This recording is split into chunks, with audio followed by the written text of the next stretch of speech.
The MCU, the Marvel Cinematic Universe, without a doubt the biggest superhero movie franchise out there.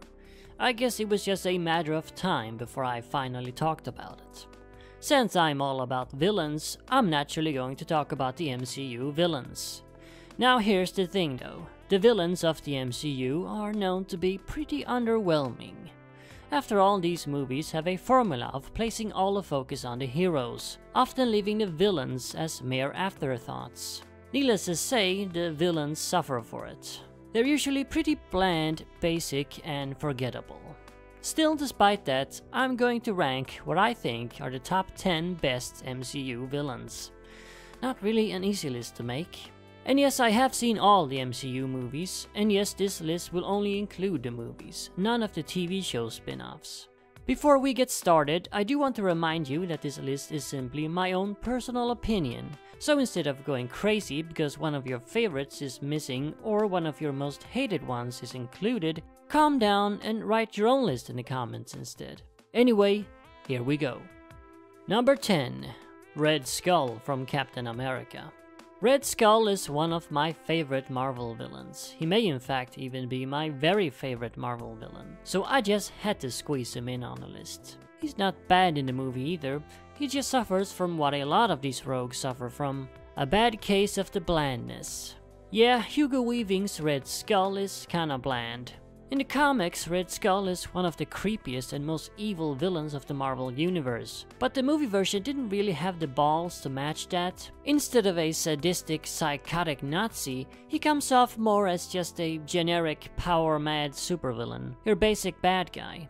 Clearly, this is because the movie didn't want to scare off kids. You can't have another Batman Returns situation after all. Still, I think he's okay enough, and Hugo Weaving was a great casting choice, even though he wasn't allowed to fully let loose. The visual design of the character is probably the best part, as he looks like he was ripped straight off the comics. That is some really good makeup effects there.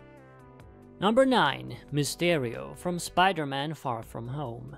Mysterio is another one of my favorites, and is in fact my very favorite Spider-Man villain. So naturally, I had to find a place for him as well on this list. It was just great to finally get Mysterio in a movie, and it is kinda weird we had to wait for the 7th Spider-Man movie for him to finally appear. I can't say I was entirely satisfied with his long-awaited movie debut though, and in this case it's not really about him being bland. In fact, Jake Gyllenhaal gives a far more memorable performance than Hugo Weaving did as Red Skull, oddly enough. This guy does come off as a creepy lunatic. It's not the design either, as it is in many other cases. No, this is a fantastic design that once again feels ripped straight out of the comics. My issues with movie Mysterio and why he doesn't rank higher is because he doesn't quite feel like Mysterio. Instead of having a beef with Spider-Man like he obviously does in the comics, movie Mysterio has a beef with the late Iron Man. And Spider-Man just kinda happens to get in the way. But the bigger problem is, he has a completely different MO. In the comics, Mysterio is a former movie effects man, and his whole shtick is movie effects. It's with movie effects and props that he creates all of his illusions, and that really makes him unique among supervillains. In this movie though, he's just a tech guy who uses tech. Not only is that not unique, but it also misses the entire point of the character. Still, he's a pretty good antagonist, he sports a great visual design, and Gyllenhaal does a good job in the role. And it is my favorite Spider-Man villain, so he's here.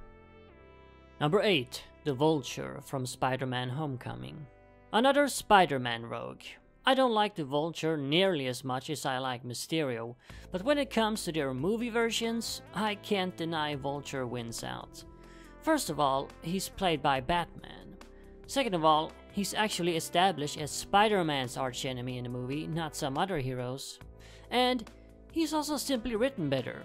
You understand this guy and his motivations a lot better than Mysterio's. In fact, you understand him so well, you almost root for him instead of Spider-Man. At least I did. He certainly got a point, and all he wants to do is provide for his family. When that pesky Spider-Man interferes with his plans, he even gives the wall crawler a chance to back off, so he's a reasonable guy too.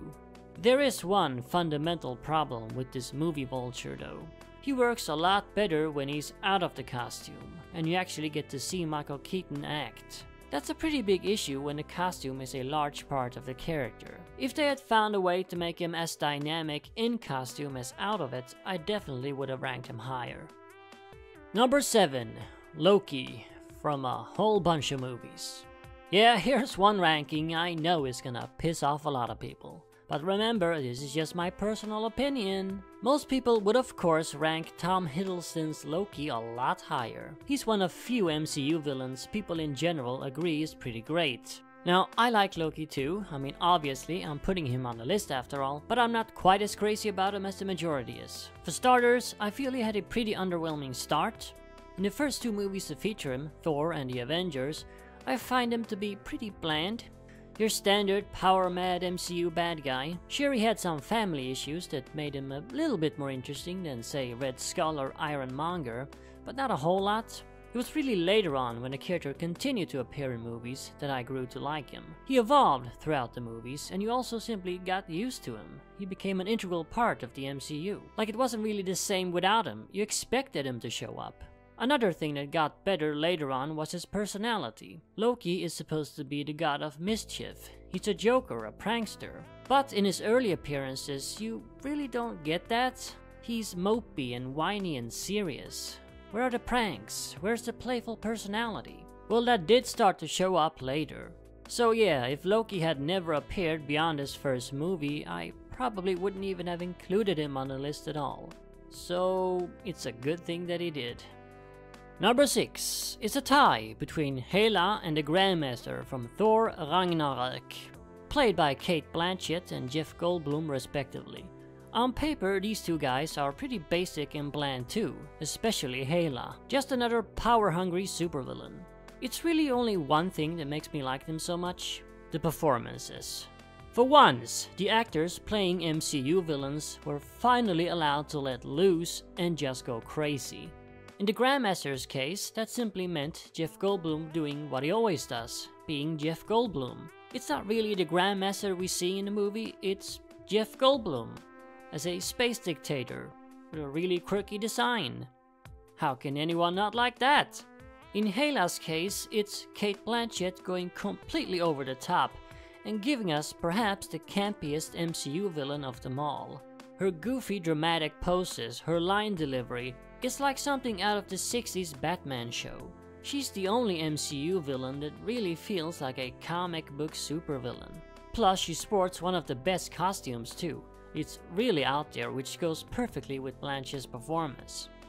Yeah, if only more MCU villain actors were allowed to let loose like this, their characters wouldn't have been so bland. Number 5. Justin Hammer from Iron Man 2. Speaking of letting loose, here we have the only other such example. Early on in the MCU, there was one actor who was oddly enough allowed to go nuts with his villain role. And that was Sam Rockwell as Justin Hammer. Iron Man 2 is one of the least liked MCU entries, but I think most people at least like Justin Hammer. It's pretty funny though, because on paper this guy is as generic as they come. An evil weapons manufacturer who only cares about money and prestige. But it's all saved and made incredibly memorable by Rockwell's oddball performance. I mean, this guy could have been boring as all hell, and another actor probably would have portrayed him as such. But Rockwell, for some reason, portrays the character as a guy who thinks he's cool, but is in fact really goofy and awkward. As a result, Hammer, a villain who should have been Mr. Bland himself, ends up being hilarious. Every single line of his is funny, even when he isn't saying something actually funny. Hell, he doesn't even need to say anything, he can just stand there doing nothing, and he's hilarious. Yeah, he may not have been the smartest MCU villain, but he sure as hell was the most entertaining. Number 4. Nebula, from a whole bunch of movies. Yeah, I count her as a villain. I mean, she starts out as a villain, and as far as I know, she's a villain in the comics. Though I haven't actually read any comics with her. The same can be said for several of these characters, to be honest. Which might explain why I like some that big Marvel fans perhaps don't. Anyway, Nebula is easily one of the most tragic and fascinating characters in the MCU. Abducted by Thanos and forced to be his so-called daughter, punished for each of her failures by having body parts removed and replaced with cybernetics. Yeah, it ain't easy being Nebula, which is why she's in such a bad mood all the time. What makes the character really fascinating though is her hero's journey, going from being a villain to basically joining the Avengers. And of course her relationship with her stepsister Gamora. Just like Loki, Nebula got an actual character arc across the movies she appeared in. And I love villains who eventually redeem themselves and become heroes. When it's done right, that is, because it can easily be handled badly. But with Nebula, I think it was handled excellently. She was, after all, basically forced into villainy by Thanos. Karen Gillan's deadpan performance is great, and the character's design is really cool and unique. I can easily say that Nebula is one of my favorite MCU characters overall. I guess if I made a heroes list too, she'd be on there as well. Number 3. Ghost from Ant-Man and the Wasp. Now, I know nothing about Ghost from the comics. In fact, I had never even heard of the character until this movie. From what I understand it though, the Ghost from the comics is nothing like the movie version. This seems to be pretty common with MCU villains. They simply take the name and powers of a character and the rest is almost unrecognizable. This naturally bugs fans of the characters, but in Ghost's case, I'm not a fan, so I don't care in the slightest about the differences. I actually found Ghost to easily be the best part of an otherwise pretty forgettable movie. She's very tragic, sympathetic, and also pretty damn creepy. Her costume is really cool, and so is her power to phase in and out of reality. If you tweaked the movie a bit and made it darker, she easily could have been a horror villain. Actress Hannah John Kamen also delivers a pretty memorable performance, doing a great job at portraying the character's unstable and desperate state. I don't know why more people don't talk about this character. She might just be the most underrated MCU villain of them all. Number 2. Thanos, from a whole bunch of movies. Yeah, here we have the main man himself, the big bad of the MCU saga. When the character was being hyped up in the earlier movies, I just didn't care. I haven't read any comics with Thanos. I don't care about him. And me being a big DC fan, I've always kinda viewed him as a Darkseid ripoff, even though I don't really care about Darkseid either. Big overpowered space alien dictators have just never really interested me that much. But boy, did Infinity War win me over. Now Thanos was fascinating all of a sudden. He wasn't some by-the-numbers, power-mad supervillain like I thought he was. Instead, he was a warped psycho who thought his evil deeds were in fact good and didn't even understand he was the bad guy. He's one of those villains who thinks he's the hero. Those types of villains are always fascinating, as you understand why they do what they do even you don't agree with it. Sure, people constantly point out plot holes in his scheme, but you need to understand that a movie isn't made to make perfect logical sense.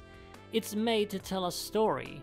Most movies don't make sense if you think about them too much.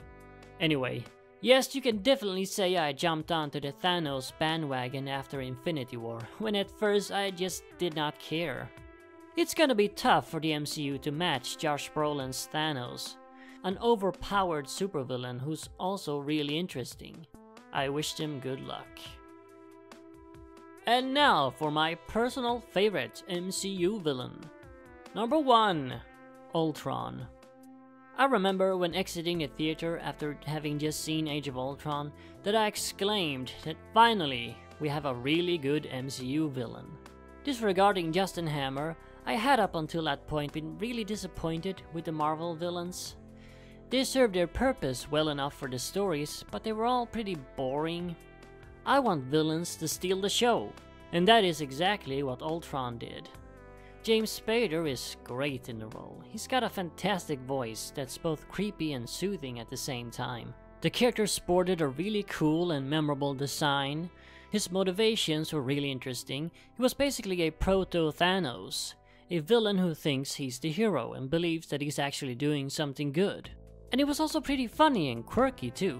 All the ingredients for a great villain. makes me excuse the fact that Age of Ultron is a bit of a cluttered movie.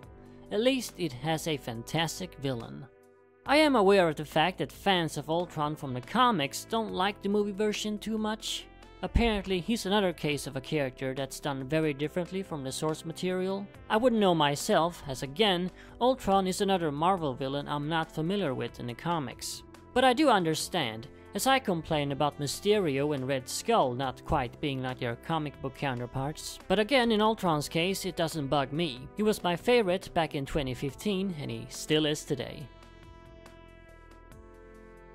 So there you have it, my top 10 MCU villains. Again, instead of freaking out, write down your own list in the comments instead. The MCU being as popular as it is, I know people are gonna be sensitive about it. Just remember that these are just my personal opinions. And also, they're just movies. There's no need to freak out. Anyway, as always, remember, Arkham Asylum awaits you in the next video. Played by Kate Blanchett and Jeff Goldblum.